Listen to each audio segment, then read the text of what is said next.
Okay, welcome everyone. We're going to try to get ourselves back on track here time-wise. So we're going to go ahead and start and finish on time. So thank you for joining us this morning. And we have Andy Felton and Michael Morgan. You might see Deb Smith listed on there, but she was not able to come today after all. And they're going to talk about flipping for a brighter tomorrow. Morning, everybody. I'm Andy, and we actually have a lot of information to go through today, so it's going to be kind of quick, but we also want to invite questions as they come up. We have you speak on the You prefer it? Because people are listening on. Oh, I'm sorry. Okay. So yeah, we want to invite questions as we go along, because we want to make this as most useful for all of you as possible. And so real quick, we just want to ask the question of who has experience with a flipped classroom? Okay. Any of you willing to share at all about what the experience was like? A lot of work?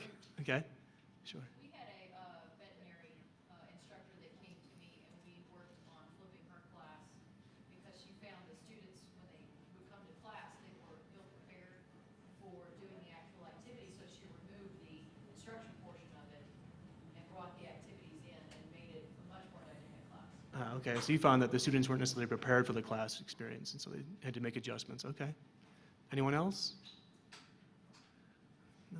Okay, so we're going to quickly give an overview of what the flipped format is, and then talk about how we use it in the counselor education program, and try to provide some data that we've been able to collect from our students as well. So I would just, those of you who have done this before or who have either experienced it as an instructor or as a student, please jump in with your ideas too. Our goal here is to really kind of collectively share what we know and make this something that we all learn something from. So just some real quick background. The flip format started by Bergman and Sams actually out of Colorado. They were two chemistry teachers at the high school level.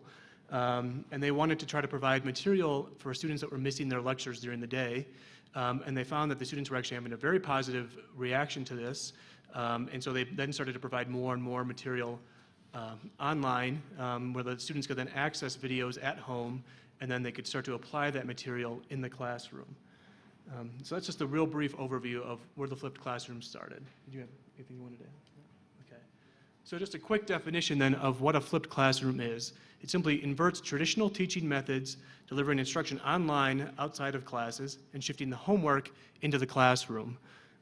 And so we kind of have a diagram here that helps map that out more easily. So in the traditional setting, you typically have homework that's done at home, right? That's when the students are trying to apply their material of what they've learned from the lecture in the day. So in the flip format, what happens is they are then watching videos, oftentimes posted on like YouTube, at home, and they start to apply that information in the lectures at home as well. Okay. You want to do this next one? Sure. So then in a traditional classroom in class, often that's where we've done a lot of lecture or discussion. The presenting of the new material has taken place in class. But with the flipped format, since that's being done at home, it frees up the time in class to do more application. And in our experience, the key to that has been the application with support and feedback. Because we've all been in a class where we've had to apply the material. I think of math as a prototypical class this way, where we learned some concept in class, we maybe did one or two practice questions, and then we go home and we've got all this material that we have to apply it. And that's the traditional format. But when we bring that application into the classroom, then the students have the opportunity to do that with the instructors present, so the instructor can be right there to help and guide and support, as well as you can get more collaboration between the students as they try to apply whatever material that they've learned. Any questions so far? We're kind of clipping through because we know time is a premium. Okay, so this is just a summary of that. So in the traditional at home, you're doing the application, and then in class you get the lecture, the new material, whereas in the flipped at home, you're kind of learning that new material, and then in class you're working more together on the application stuff.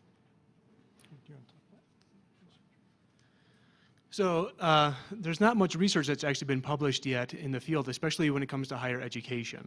It's primarily been looking at secondary school, high school and things like that, but it's starting to grow more and more.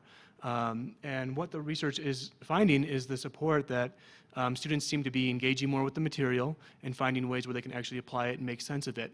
And the useful piece has been the fact that there's that ongoing feedback from the instructor or the faculty that is there available to them in the classroom. This way they come in more prepared for class with questions to ask because they kind of have that foundation of what to build off of. And then in the classroom, they're able to actually then apply the material and, like I said, gain that additional support. And so what people have been finding is that overall the test scores have been improving. Going back to the original people that developed this flipped format in their chemistry classes, they found that students seem to be performing better on their tests. And as Michael was giving in the math examples, it seems like people have been performing better that way. So then, when we were considering trying to integrate this into the counselor ed program, we really thought it'd be useful for a class that requires a lot of application, and it's all about skill. And so we were using it for our counseling theories class. And I guess I'm kind of jumping ahead here, but what we noticed when we were looking at the research was the fact that there was this gap in higher education, and then especially with counselor education. We've found literature that talks about the support within sociology, within mathematics, within chemistry. Anything else? I think those are the most areas that it's been explored. I think economics, actually, for some reason, too. But so it's just showing that people are getting more interest in this type of format. However, we noticed that it was missing at the graduate level. So we wanted to try to apply that then to our theories class. So this kind of gives a sense of our plan. So it's a summer course, which already makes it kind of compressed. So it's just a 3-week course, and there's a lot of material. These are brand new graduate students who are coming to school to be trained as mental health counselors or as school counselors. And one of their first courses is this theories class, theories of counseling. So there's a lot of didactic material. And I've seen the course taught purely in a didactic format, that they're just going to learn a bunch of information about these theories. I've been teaching the course for about 13 years, and my philosophy has always been that I want them to not just kind of have a general understanding of the theory, but know, how does this look if you're actually working with clients in a school or clients in a mental health center? How do you apply these theories? So our old format had them at home. They would do the readings from the textbook, and they were supposed to, every day, they were supposed to kind of take that material from the book and distill it into a 1-page summary of, this is what this theory says about these key components. So they would do those papers at home. Well, in the flipped classroom at home, they would do the reading, but they would also do the lectures. So we spent some time creating some short video lectures. We used to spend a lot of time in class talking about the theories, but instead we said, let's create little short videos.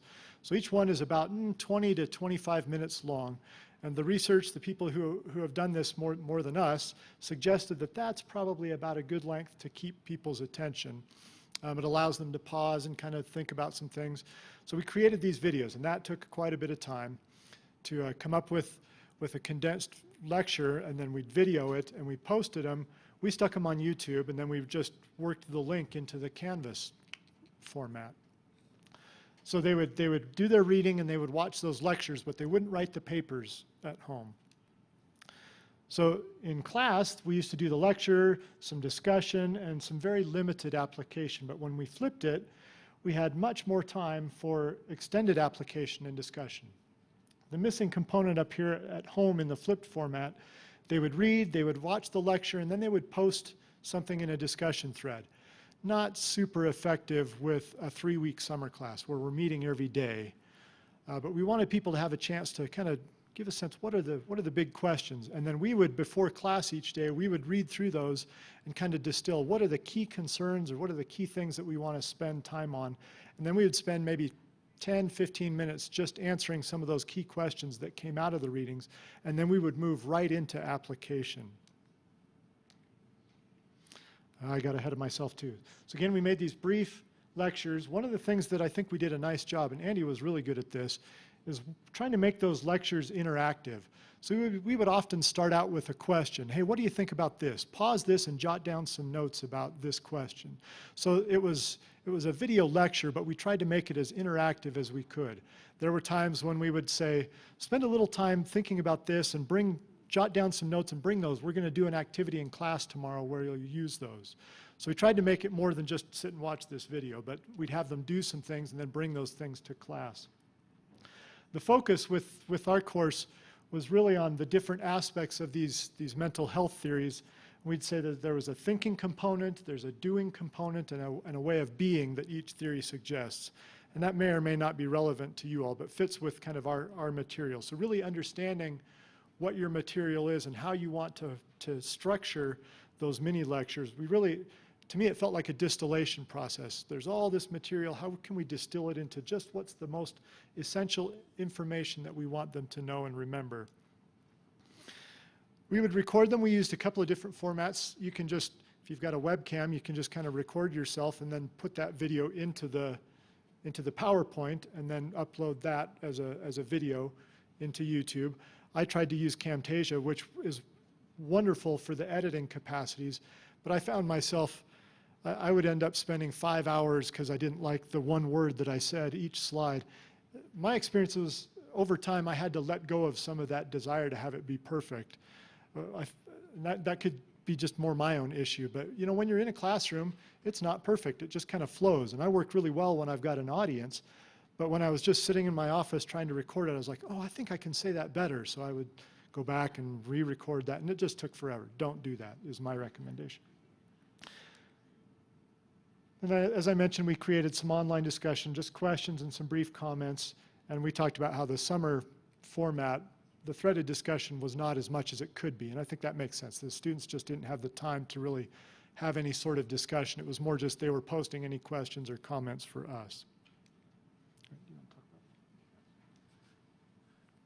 So then, kind of building off of the way we used our class structure, we tried to really allow 30 minutes of just open discussion. What questions do people have? Again, pulling from the threaded discussion the night before, but then also maybe anything else that came up that morning. But we didn't want to devote too much time to that because we wanted to really have that application piece. And so then we would oftentimes incorporate some sort of video or some sort of interactive activity. I tried to actually get students to apply things to music and things like that at times, just try to get them to think differently about what the material that they're reading. And then we would also provide 60 minutes, this is the piece that we really wanted, was that application. We had one vignette of a case, again, a mental health case, that students could then apply the different theories to the same case. That way we try to offer different perspectives and trying to ways to conceptualize what's going on for one individual. But this was the time where we then broke students into small groups. And we had the privilege of having Michael as the lead instructor, and then myself and Deb as the co-instructors, because we're both doctoral students. So we were able to break everybody up into smaller groups and then have each one of us in there to help facilitate the kind of conversation that was going on. So we realized, again, that could be a struggle for you that maybe don't have that opportunity or that privilege of an additional student. But we would oftentimes just allow students to then role play as they were trying to conceptualize this case. They would jump in, and sometimes I might play the client, and it was an opportunity then for them to play the therapist, and we would allow them to pause if they had any kind of questions, and they could then consult with their small group and kind of figure out what direction they wanted to move in. And then based on that, it just seemed like it was an opportunity for them to continue to grow and apply the material. Anything you want to add to that? So then our research was we wanted to really look at the impact of the format on students' perceived learning. And so we developed a short survey for our students to take, as well as other counseling programs around the United States. And we sought out programs that offered the theories class in a traditional format, the online format, a hybrid, which would be, they have mostly online, but then maybe some intensive weeks or weekends where they get together, and then this flipped format. And so then we sent out the survey to all of these different students, comparing all the different formats. And then we also had our students complete a focus group where it was an opportunity for another instructor who didn't have any involvement with the students prior to ask them questions to learn more about what their perceptions were on the experience.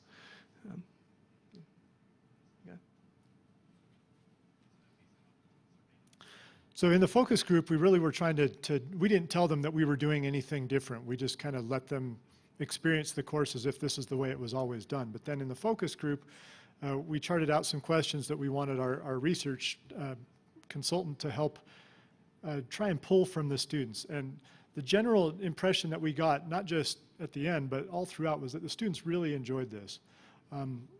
they could tell it was something new for them. None of them had ever experienced a class in this format, and they really enjoyed the opportunity to have the little lecture. Many of them commented, we get bored in class with this long lecture, and they liked that it was short, and they liked that they could do it at home, that they could pause, they could think about it, and then they loved the greater application. And I think some of that might be just reflective of these are students who are wanting to learn how to be counselors, so the opportunity to actually get to practice and figure out what that looks like really was meaningful for them. So this is a quote. It says, "The time in class concentrated on the application of theory rather than learning the theory." Another student said, "It was so much better to do the lecture outside of class and leave class time for discussion, conceptualization, and application." One student said, "I found the video lectures a little impersonal, though the content was helpful." So again, it's that struggle between do you have the face-to-face and being able to respond in moment with questions and concerns, and one student not so impressed. Another student says the flipped format really reiterated the concepts multiple times. So they'd get it in the reading, they'd get it in this video lecture, they'd get it in some of the threaded discussion, then we'd have those activities the next day. We'd try to do a video demonstration of what it looked like in application, so video of a therapist working with a client using that theory, and we could pause it and say, now what did you see from the theory here? And so they got multiple ways of seeing how this theory could look. Another student said class time felt like it was really used to really teach us instead of throw information at us. They seemed to really appreciate the fact that we were there. It was more one-on-one, small group. How do you apply this? How do you make sense of this? Student said, I learned a lot with the flipped format, and I believe more classes should be structured this way. So we took the transcript from that interview and then did some thematic coding to it. And then we spent some time going back to the bigger transcript with all of our codes and trying to say, how does all this fit together? How does this make sense? Kind of a hermeneutic phenomenological data analysis procedure. And this is the model that we came up with. All the words on there, except for the ones in the blue arrows, are themes that emerged. And then the way they're structured is kind of how this group kind of made meaning out of the different themes. So the flipped class structure, and particularly the use of time, they liked the multi-method teaching, that they were getting demonstration and practical application and interesting activities that related to the material. Things like Andy bringing in music and other creative ways of exploring the material. And then they really appreciated our flexibility. We'd never done a flipped classroom before, so we were kind of making this up on the fly. And there were several times that we realized, oh, we're going to have to change this, and let's tweak and do this a little differently. We'd try to get their feedback. How's this going? What do you want different? And so being flexible, they all seem to suggest that that invites this bigger box in the middle, meaningful engagement with the course material. And that included kind of two general categories. The first, I'm going to go to the bottom. Actually, I think that one, maybe we should lead that first. But there was this sense that they had more responsibility, more accountability related to their preparation to come to class. They felt like, okay, there's not going to be a lecture tomorrow. I better know this stuff. They felt a little more accountable, a little more responsible to come ready to apply this, because they knew that was going to be our focus in class the next day. At the same time, they felt like the participation in class was very student-led, very collaborative. They were all working together. We did a lot of small group things. And that it was very experientially focused, that it had a real-world application to them. It wasn't just some abstract something we were talking about, but they could see how, wow, this really makes sense. I'm going to need to know how to do this and how to apply this.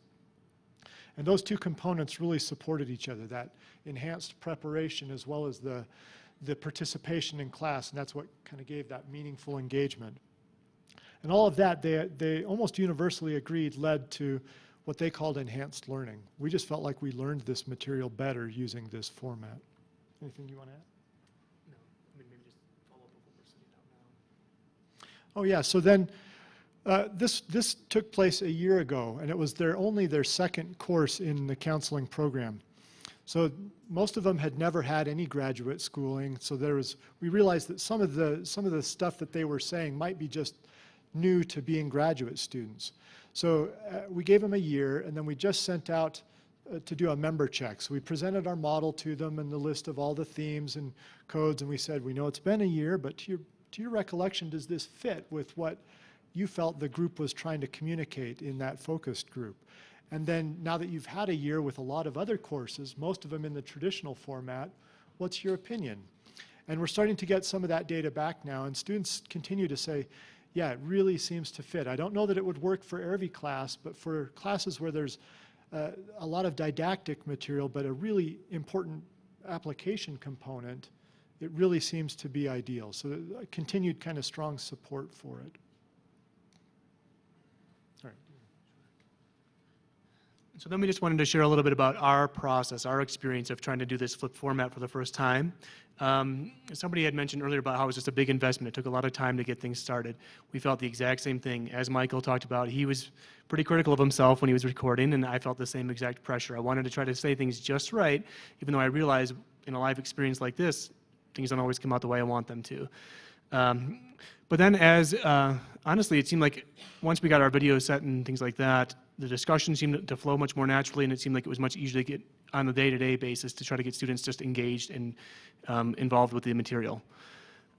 We want to really talk about the flexibility that Michael had mentioned earlier too, just that we were learning as we were going as well, and so it's important to have that flexibility when it comes to implementing this. And so what we talked about was how each day we'd have students kind of write up a document, that would be their assignment for the day that we would do in class as well, about kind of like the key points of each theory and what they were able to take with them. And based on the application piece that we had, sometimes we would run short on time, or it was harder to devote as much time to the assignment, and students asked then if they could take things home to then try to complete it more thoroughly to be, again, more useful to them. So just allowing for that kind of flexibility.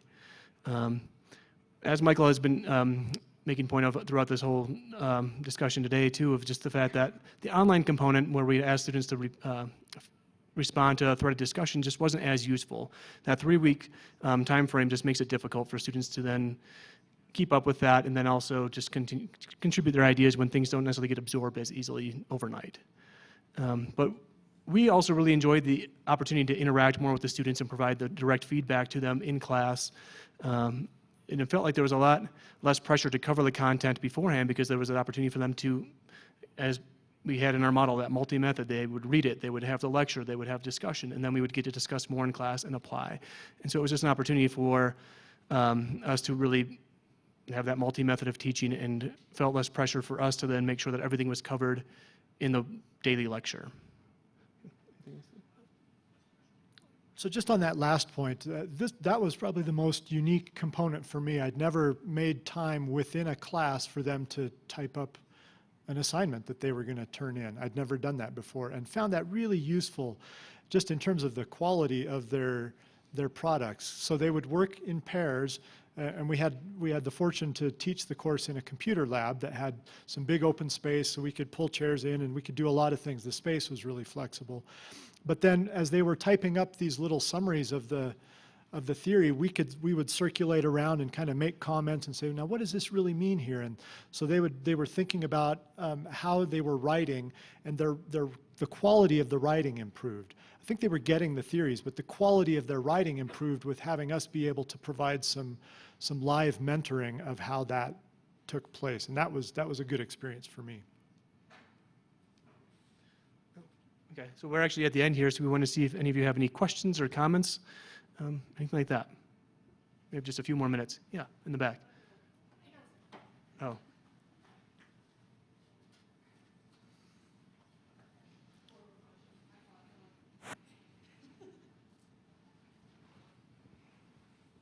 All right, I'm wondering, okay. So if you have an undergraduate class, pretty large, over 100 students, and you try to do this, how do you make sure that they actually are watching the videos before they come to class? How do you deal with if they don't? You stand in that situation, shoot, half of them did not watch the lectures. Well, so I think the one way that we tried to address that, and again, it was a much smaller group, but was by having those daily discussions where we could then check in. And we made sure that students couldn't see other students' replies until they had contributed to the conversation themselves, so that way we could see what they were able to take away from the learning and how they're making sense of it in that aspect. It's a great question, and I have no idea. Essentially, I mean, I think that's kind of the question with any course really, did they do the reading? Did they watch the video? I think with the way we structured it, and I think you could do this in a bigger class, but you'd need to be creative on how you did it. That sense that they knew that when they got to class, there was not going to be any presentation of new material. They were going to have to be ready to go. So I think you could structure a big group in a way that you would say, all right, turn to your neighbor and explain to them the 3 key things that you learned from the video lecture. And it will be really clear over time. Now, again, that doesn't fix it all. There's going to be some people that just don't do it. Some of us were probably that student at some point in our past. And so, but I think there are ways that you can kind of build in activities that will let them know that you better come prepared or you're going to not be able to really engage. I don't know, maybe some others have great ideas for ways to do that. Does anyone have a? So just really quickly, what I try to do is embed some questions afterwards, you know, worth 1 point, 2 points, they'll do it. Sometimes you can make it as a bonus point, and these are short questions related to the material. They're more likely to watch it. Good, so tying some points after you watch this video, you're going to have to answer these questions. I like that. That's a very common way for people to do that in flipping classrooms is they just make a really quick quiz and have them take it afterwards and like a couple points. It's one of the common ways of doing it. Here we go. You classified. I don't need that. Well, it's for the online people actually. Okay. So you do. I don't know if I can talk. But you classify this as traditional, online, hybrid, and then flipped. So actually, I'm curious about that classification because the flipped could be both online and face-to-face. Yeah, so it should be a classification within a format of each one. So here's what we did. We didn't consider that this was all of those formats. When we did our research, we looked at what are the different ways that people teach, and those were the 4 categories. So a traditional class, students come to class every day, and there's this face-to-face interaction versus a totally online where you're never in the same room together, and then a hybrid that blends some online, mostly online, but then occasionally they might get together for an intensive weekend. And that's a pretty common way that they do some counseling programs where they might have most of their instruction online, but then they get together for 2 weekends and they're together a lot. Versus the flipped format where we're together every day or every week, but there's also a pretty strong online component and the flipping of what happens at home. We're actually down to our last minute, so I don't know if we even have time for any more questions, so sorry, but we do have a handout just about kind of the overview of everything here and what we did. And I hope we got enough copies for everybody.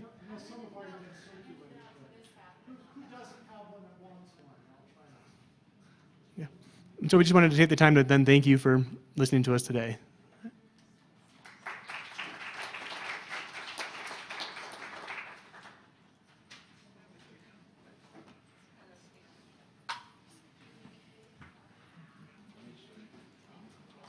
Thanks.